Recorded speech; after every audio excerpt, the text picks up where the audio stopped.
खबर शामिल कयूं था। कराची में ब्यूरो चीफ मोहम्मद सलीम मेमण की रिपोर्ट मूजिब कराची सुराब ॻोठ में रक्शे के रूट तां बिन धुरन में इख्तिलाफ झेड़ो, पीरसन ते तशद्दुद, मुज़ाहिरो, धरणो।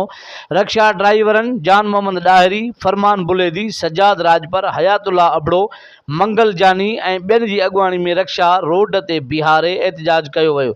सख़्त नारेबाज़ी कई वई। मुज़ाहिरीन GNP न्यूज़ सां वधीक ॻाल्हाईंदे चयो त अदा मामलो इहो ई आहे, रिक्शनि जो मामलो आहे। ठीकु आहे, मूं अॻु में ॿुधायो, वरी तव्हांखे ॿुधाईंदो हलां त 2 महीननि खां तशद्दुद कनि पिया ऐं हिननि ड्राइवरनि सिंधी ड्राइवरनि खे चवनि था त तव्हां 550 रुपया भतो ॾियो त तव्हांखे रिक्शा हलाइण ॾींदासीं। उहो इफ़्तिकार पठान, शेरज़ादो पठान, जानी हज़ारेवाल पठान, शीदो पठान, उमर हयात पठान, आरिफ पठान, इरफान पठान ऐं कल जो वाक़ियो ॿुधायां, गुज़िश्ता बार बार सभिनी ॿुधायो, कल मामा जान खे ब्लैकमेल करे घुरायो वियो त असां पुलिस वारा आहियूं, तव्हां हिते अचो, सभा ते अचो। मामा जान जीअं पहुतो, लठनि जो वसकारो, ठोंशनि जो, मुकनि जो, लतनि जो प्लानिंग सां हिन बुज़ुर्ग माण्हू खे कुटियो अथनि, जेका नाक़ाबिले क़बूल आहे। असांखे कॾहिं बि असां क़बूल न कंदासीं। पहिरें फ़ैसिले में ही ॾोही थिया, मूंखे हिननि चटी ॾिनी ते 2 लख रुपया ऐं चऊं त तूं 2 लख रुपया चटी 2.5 लख रुपया ॾियूं था तोखे, ऐं तोखां मेड़ मिंथ कयूं था। बहरहाल गाॾियूं न हलायो, गाॾियूं असां 500 रुपया भतो वठंदासीं। मूं चयो बाबा ॻाल्हि ॿुधो, 500 रुपया मूंखे तव्हां 2.5 लख था चओ, 10 लख ॾींदव त मूंखे न आहे क़बूल। असीं ग़रीब आहियूं, हिकिड़ो त खणी तव्हांजी हिकिड़ी 2 गाॾी मूंखे फिरी ॾियो, पर हीअ जेके ग़रीब माण्हू आहिनि, इहो 500 रुपया तव्हांखे भतो किथां ॾींदा। असां उन खां इनकार कयो आहे। तोखे ॿुधायां त असां 500 रुपया भतो न ॾींदासीं। गाॾियूं C3 आहे, तोखे ॿुधायां जेके असांजूं गाॾियूं आहिनि C3, जेके छोकिरा पंहिंजी रोज़ी था कनि, उन्हनि जो जीअण हराम करे छॾियो अथनि। उन्हनि जो गाॾियूं टोड़ीनि था, अगवा करे दफ़्तरनि ते खणी वञनि था। कल्ह बि हिते वॾी दहशतगर्दी कयूं, छोकिरनि सां मार कुट कई अथनि। अॼु बि शीशो भॻो आहे गाॾीअ जो, जेको तव्हांजे मीडिया जे अॻियां बीठो आहे। इन खां अॻु में असां वटि फुटेज आहिनि, जेको हुननि दहशतगर्दी कई आहे, उहो सभु कुझु आहे।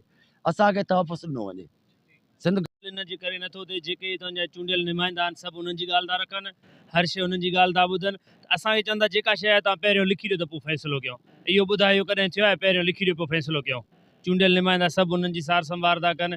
थाणनि वारा, SP ऑफिस, DIG, SSP असां वटि रिसीविंग पियूं आहिनि। कल्ह थाणे ते खणी विया आहियूं। कूड़ी परमिट आहे ASI रियाज़ गुंदल, जेका उहा मोटाए ॾे थो, चए थो हे न खणी अचो तव्हां, ऐं जेको परमिट खणी अचो, हे जेके तव्हांजूं दरख़्वास्तूं आहिनि कंहिं कम जूं न आहिनि। उन ते चाचे खे कूड़ी वनफाए ते काल, चाचे दरख़्वास्त ॾिनी वनफाए ते, वरी हिननि कूड़ी काल करे चाचे खे घुरायो, जंहिंमें चाचे सां विड़िया आहिनि 30 माण्हू।